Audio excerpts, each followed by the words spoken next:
In the sweeping wilderness of Yellowstone, the grizzly once ruled alone. Unmatched in size and strength, no creature could challenge the mighty bear. Then came the return of a formidable rival.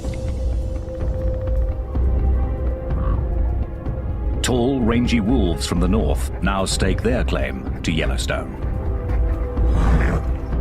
And somewhere in the backcountry, an epic battle unfolds. It's a clash of wills and opposing skills that echoes all through Yellowstone.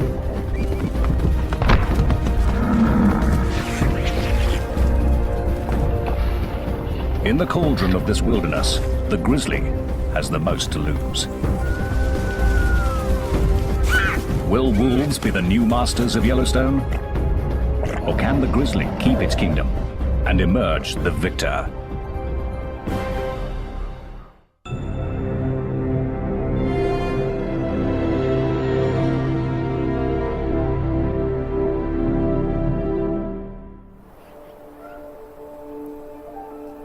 It's spring in the northwest corner of Wyoming. The year is about to begin for the grizzlies of Yellowstone.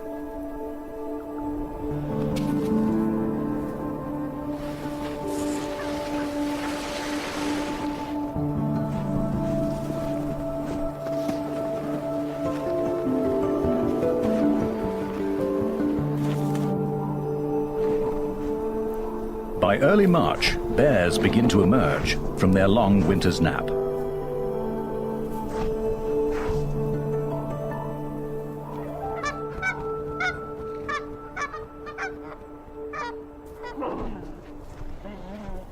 They may not have eaten a thing for 4 or 5 months, and with snow still deep, a female and 3 cubs search for a winter kill.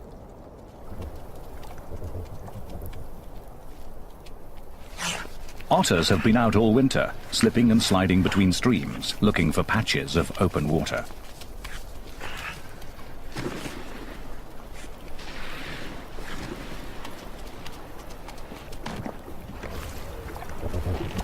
They're kept under close watch by a coyote.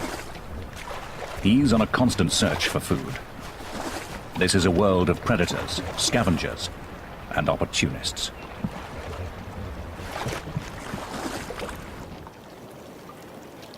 In the thawing surface layer of ice, the grizzlies find a strange windfall. Entombed in the ice all winter, frozen fish are the first banquet of the year for the bears.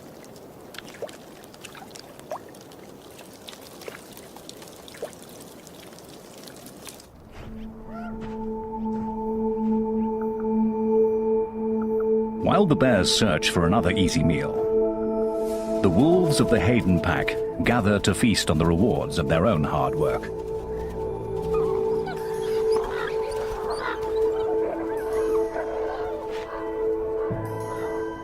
But a bold young bear has found their carcass, and a grizzly is accustomed to taking what he wants.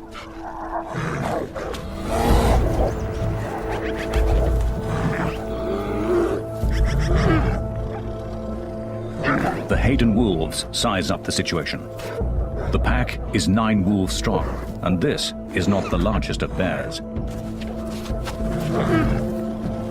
He's tried to bury the carcass and defends it from the center of his earthworks.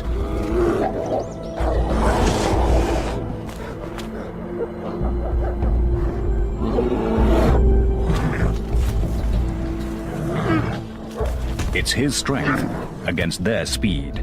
But the wolves seem to think they can take him.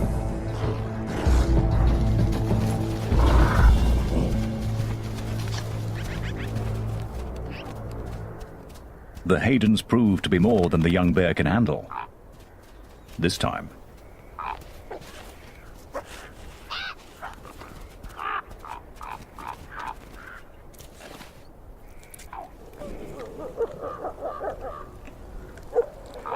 bears or wolves, it makes no difference to the ravens. They always make their point, but manage to stay above the competition.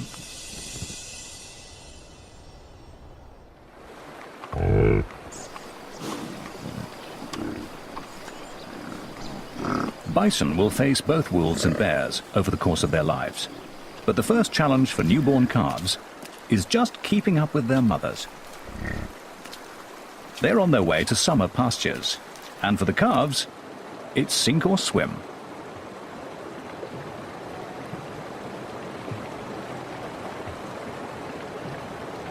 Instinctively, the calves seek shelter next to their mothers. But the waters are cold and fast. Too fast for the tiny calves. One has been swept into a logjam and is in real trouble.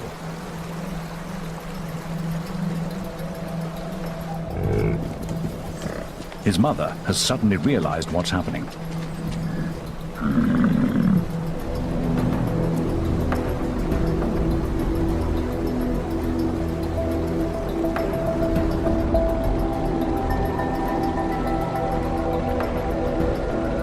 The calf breaks free, but is not out of danger.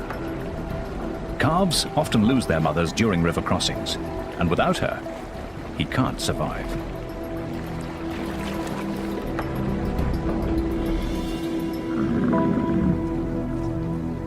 This calf is a lucky one.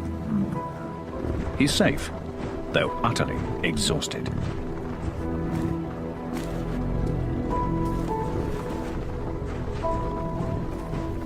The Yellowstone River was just one of the first of many perils to come. A grizzly is following behind them, and for the bear, it's hunting season.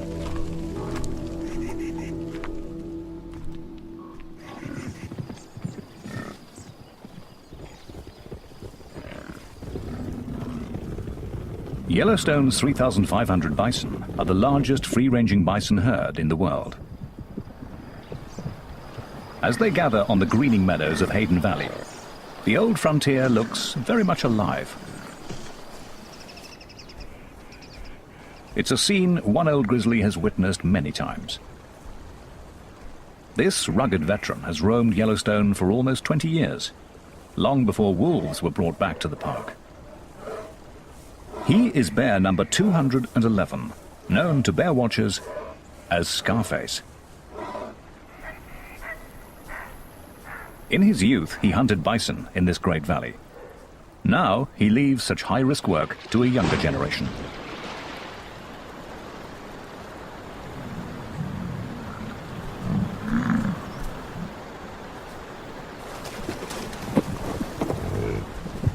The bear has no advantage of surprise, yet he suddenly swings into action.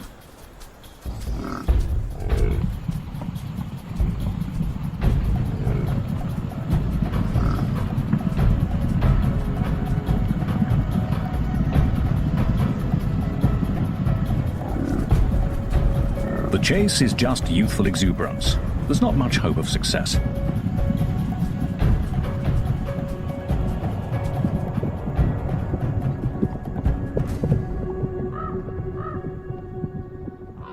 The bear will need a better strategy. But a truly devious plan is a coyote's speciality. He's so small, no one takes him seriously.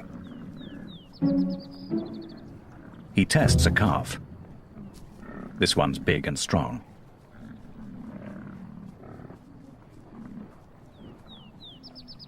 Then he finds a smaller one.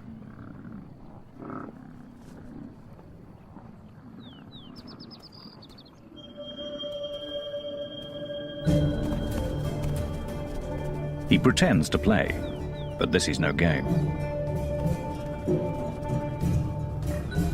If the coyote can coax the calf off by itself, he has every intention of killing it. Just one bite could cripple the calf.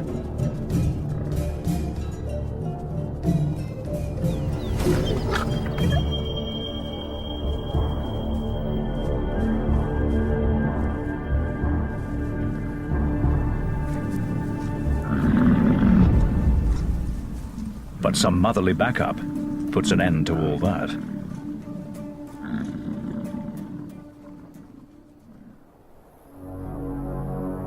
Another grizzly is on the calving grounds, and this one has perfected his craft.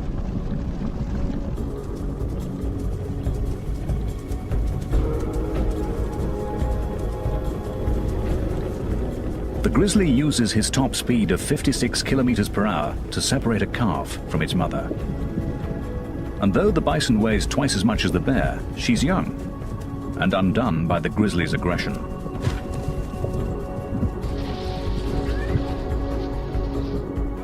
She hesitates, and her calf is lost.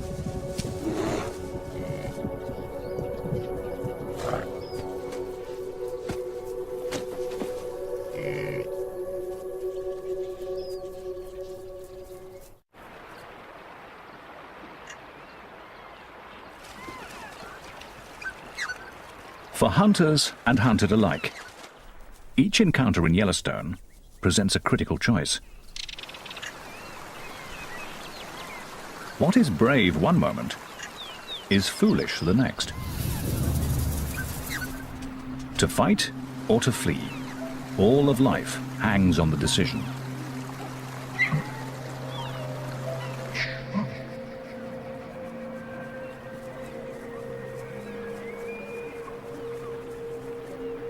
With two wolves out on the prowl, a mother elk weighs her options carefully. The wolves have seen her, but not her calf. It's too young to outrun the wolves. Its only defense is to hide and keep completely still.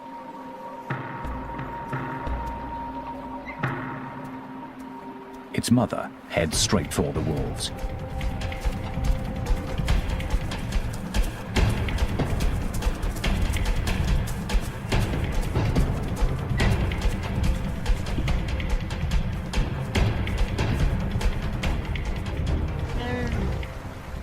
Her purpose is to distract them, to keep their attention entirely on her.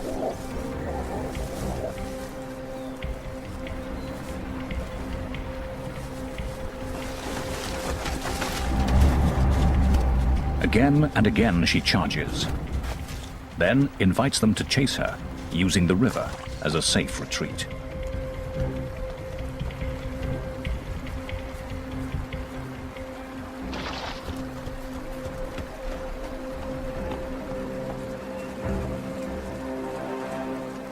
She can play this game against two wolves, but she would never attempt this with an entire wolf pack.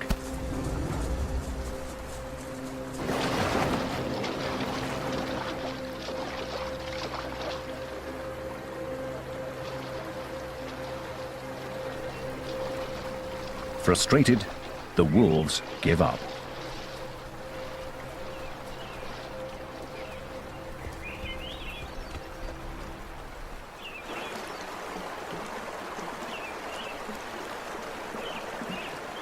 The calf owes its life to the tactics and the courage of its mother.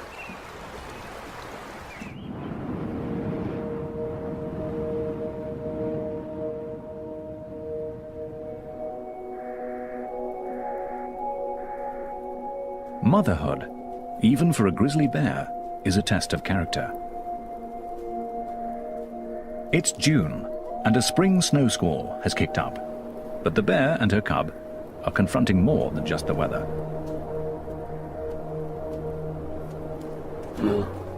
Wolves from the Druid pack have caught them out in the open.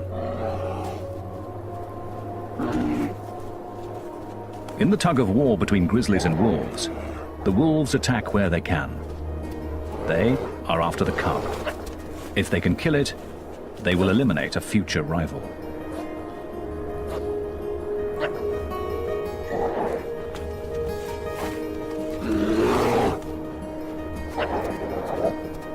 She's not a big bear, but she stands her ground. The wolves won't risk an injury.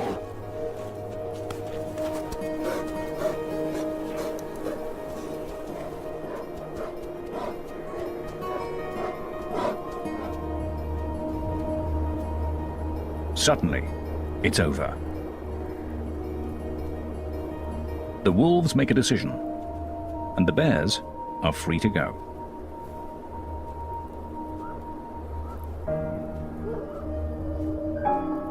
As the two dominant predators in Yellowstone, grizzlies and wolves, make life hard for each other. The cub is vulnerable to the wolves now.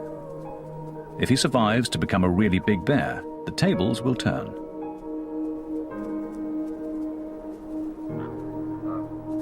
But he'll be a cub for a long time yet, and growing up is a full-time job.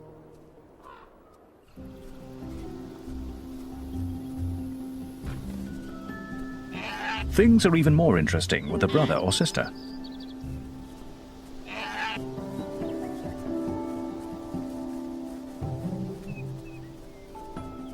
Cubs can turn anything into a toy.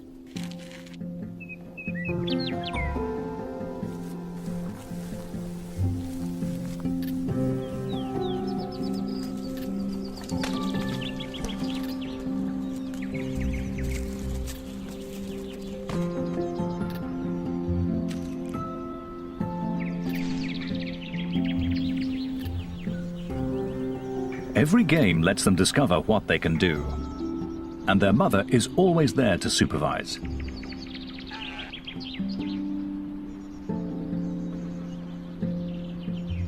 For grizzlies, these are the days of family life. They'll spend 2.5 years under the constant care of their mother. Then the cubs will be big enough to go their separate ways and travel through Yellowstone alone. Until then, she is everything they need.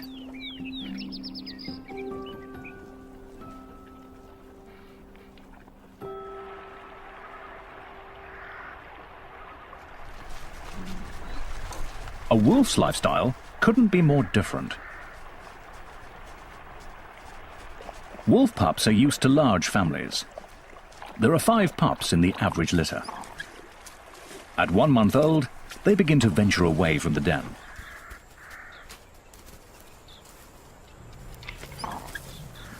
Their mother is the alpha female, the white wolf with the research collar. But they have other guardians too. Older brothers and sisters, aunts and uncles.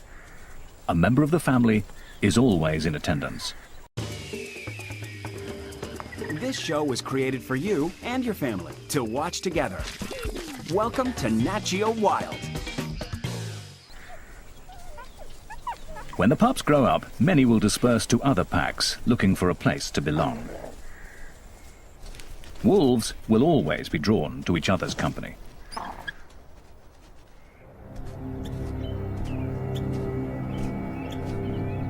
A grizzly ambles along a trail on his solitary way above the den. It's old Scarface. He probably means the pups no harm, but he's come far too close for the wolves' comfort.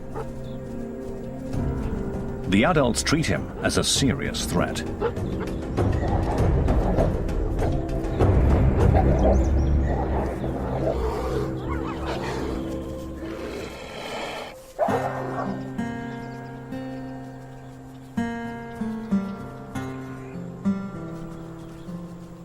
It's the pups' first encounter with a bear, and their elders have shown them something valuable.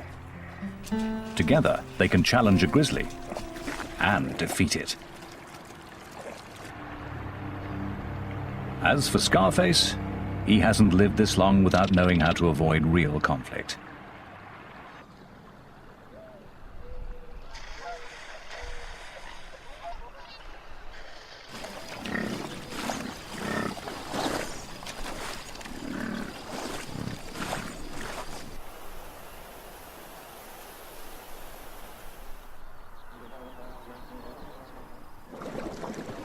By the end of June, the high country is bright with color. Summer residents are settling in. They're claiming territories, building homes, finding partners.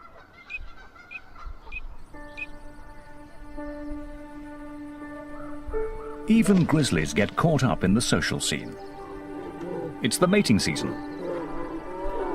A courting couple could be mistaken for youngsters playing. But for grizzlies, this is romance.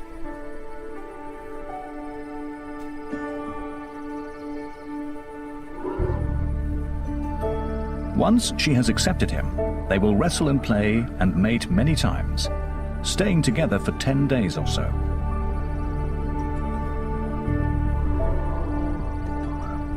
But their devotion will be fleeting. Enduring bonds are not in their nature.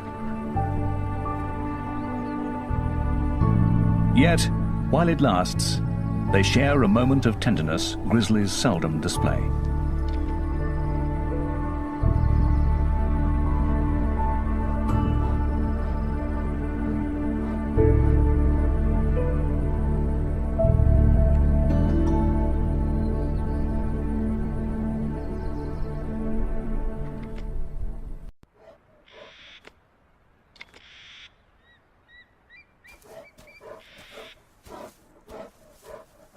For the grizzlies, this year's battle for Yellowstone is coming to a close. It's beginning to snow. One by one, the bears retreat to their dens. Winter settles in.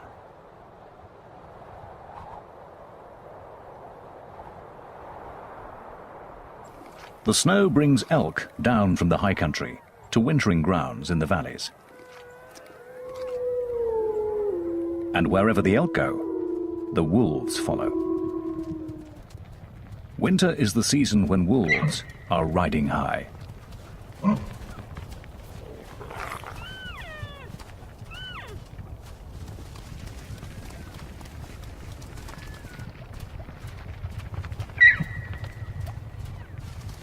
Severe conditions always work in their favor, wearing down their prey.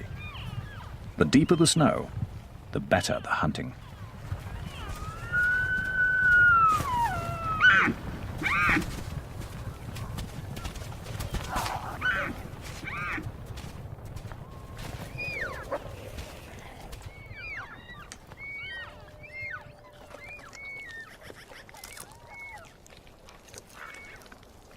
No bears will contest the carcass, but many other scavengers gather at the feast.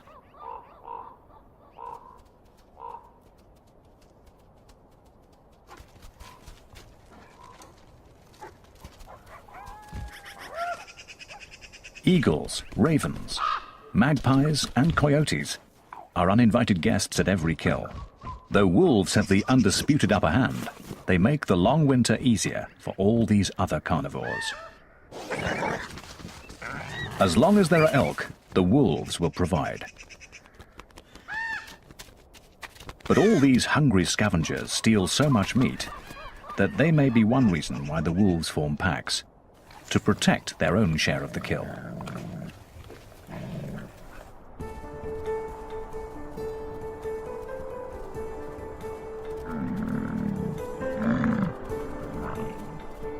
Come February, wolves go visiting, pack to pack. Now is their season for courting and mating. If a stranger comes calling, yearling females and pups come out to greet him.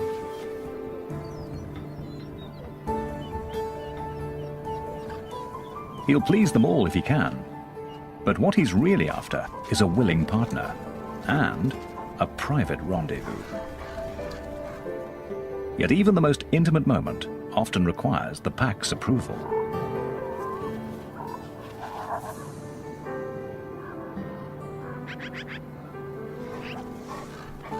The alpha pair that leads the pack may share a bond that lasts for life. But all this togetherness comes down to just one thing. Wolves need each other.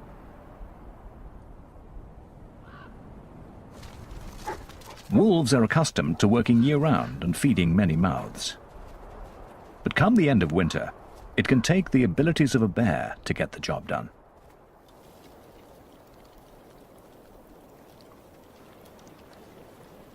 As the ice begins to thaw, a frozen pond becomes treacherous. Solid one moment, soft the next. A wolf has discovered its most recent victim.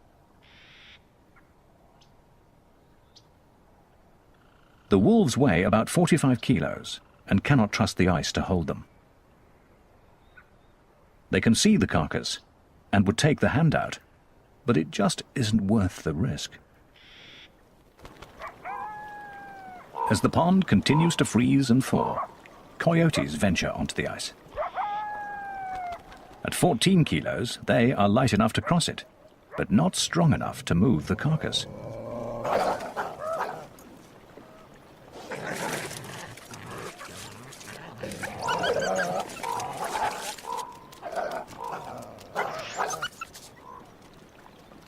If the ice melts much more, they won't be able to reach the carcass at all.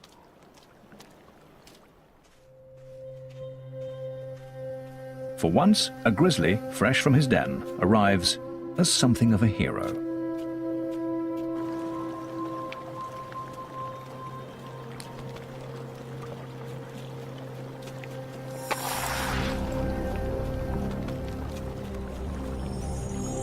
He's certain to fall through.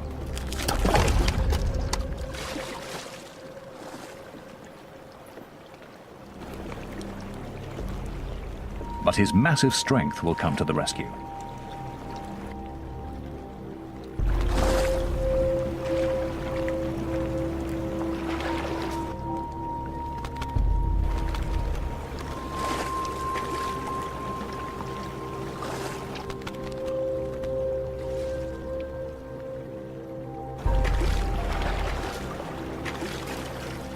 It's only when his coat is soaking wet that you can see how thin he is and why this carcass is worth so much effort.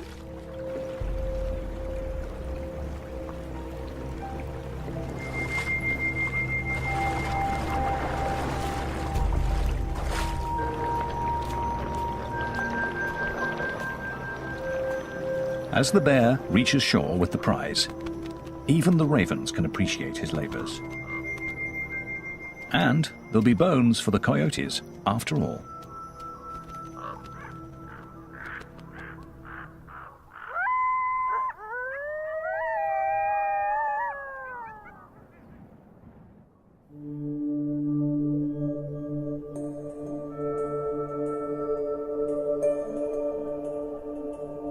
Dawn sends an eerie smoke through the remains of a forest fire. Its moisture vaporizing from the blackened trunks as they warm up in the sun.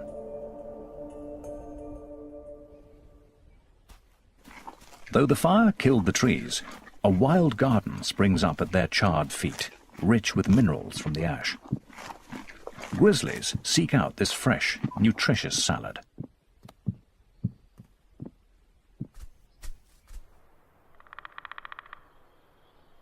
A great grey owl dozes at the edge of a burn. He's been up all night hunting. But a robin has a nest nearby. In Yellowstone, conflicts can flare up in any corner, but this is a good place to forage. A cub has to learn a great variety of plants and where to find them at what time of year. And while one cub studies this lesson, another follows its mother onto the calving grounds of the elk. Grizzlies aren't full-time predators like the wolves, but they still take their toll of elk calves each spring.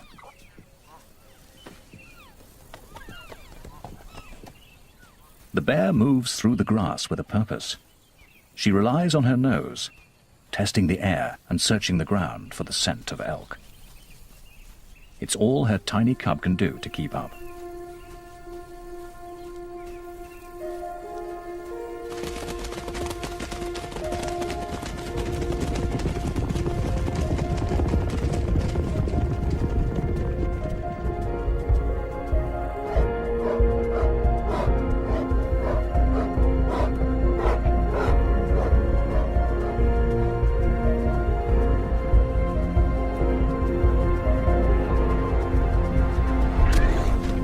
For the calf, the brief dance between birth and death will be over in a moment. For the cub, it's a first step in honing a skill that will help him succeed in Yellowstone.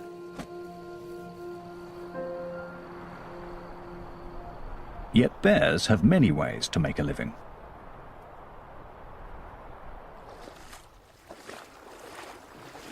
Wolves must hunt to survive. But a grizzly's life is full of choice.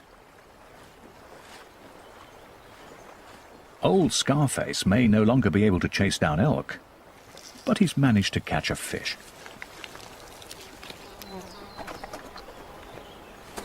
And as he wanders his range, there will be mushrooms and dandelions, ants and earthworms, biscuit root and berries to harvest.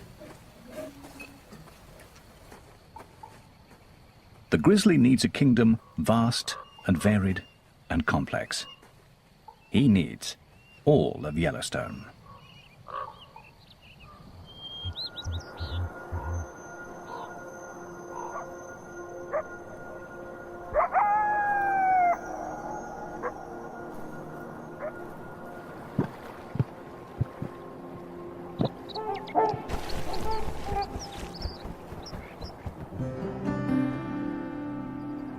In this cauldron of competition and conflict, a grizzly sometimes gets to relax.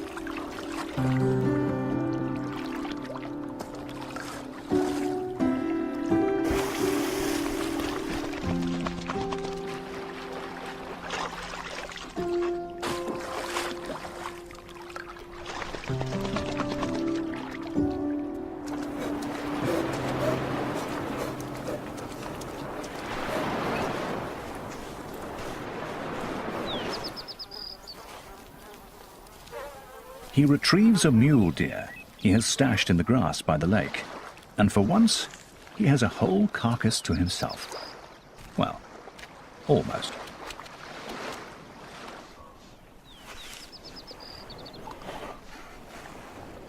He takes his time over a delicate morsel.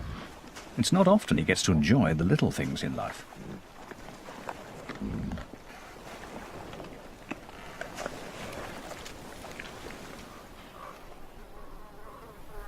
Then, after lunch, a nap.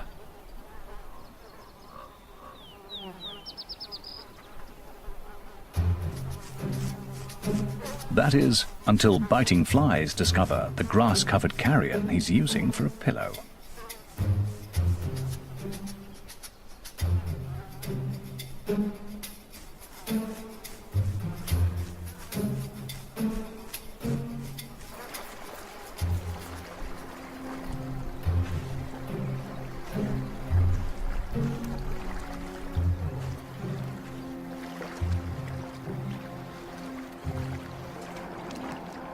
He retreats to the cool waters for some sweet relief.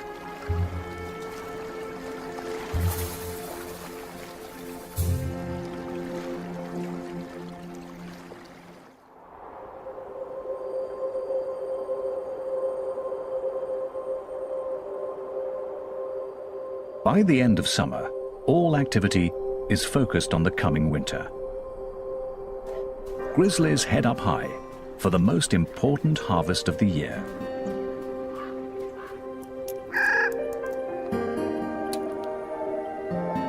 The Clark's nutcracker is up there already, collecting the seeds of the whitebark pine. Squirrels are also gathering their winter seed store. The birds will disperse the seeds, but the squirrels will cache them, and that's what the grizzly is looking for. The bear digs up their work. The seeds are rich in fats, and the bear takes in as many calories as she can.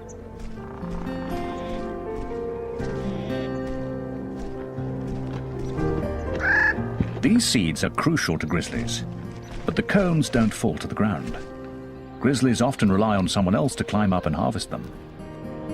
Black bears can make it almost to the top.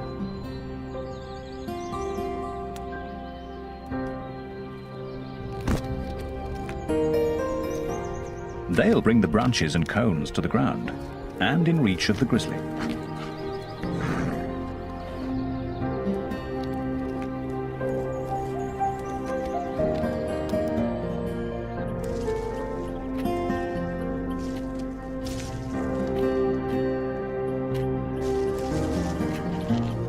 The mighty bear may be dominant among these many creatures, but she's also dependent on all their efforts.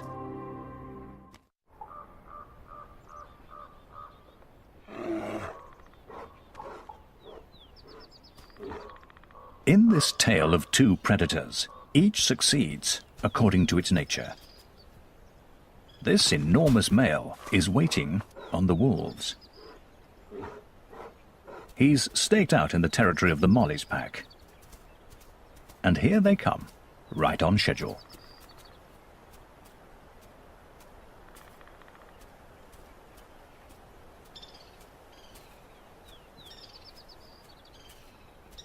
Instead of starting some kind of fight, the grizzly tags along with the pack.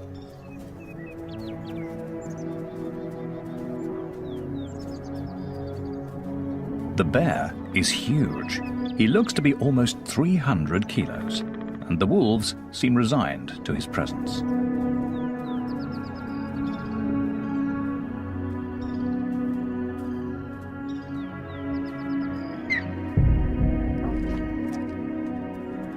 The wolves attend to their task. They're here to hunt.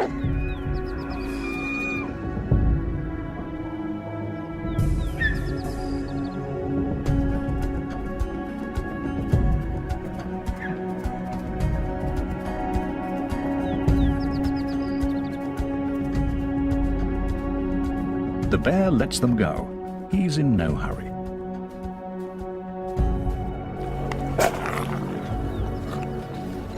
But as soon as the wolves have accomplished a kill, he's suddenly quick on the scene.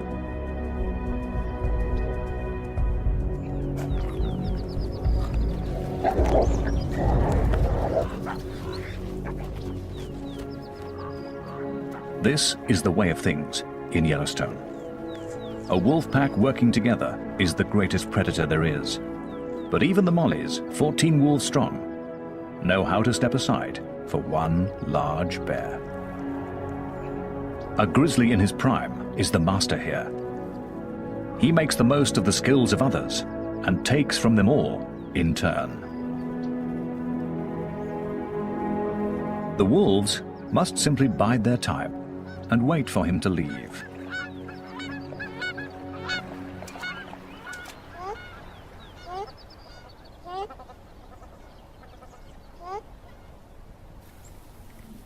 Old Scarface is past challenging a wolf pack. He's up in the whitebark pine forest, where it's already starting to snow.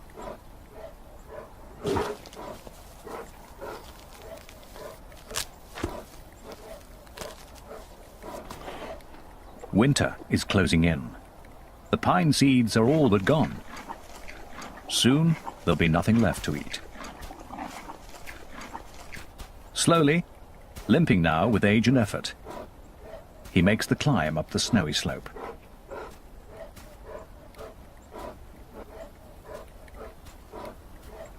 His den and a long winter's rest are waiting.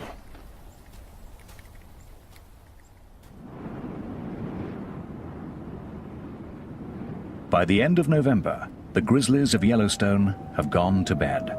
Once again, Yellowstone is wolf country. At least, that's how the story is supposed to end. But here, on Christmas Day, 4 weeks late for hibernation, a grizzly sits on a wolf kill.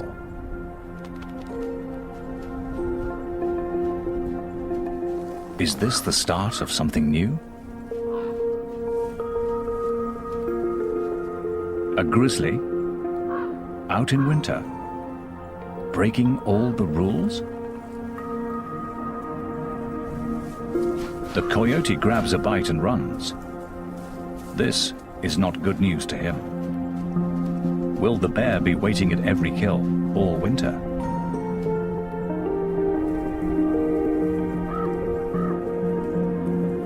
The bear is wide awake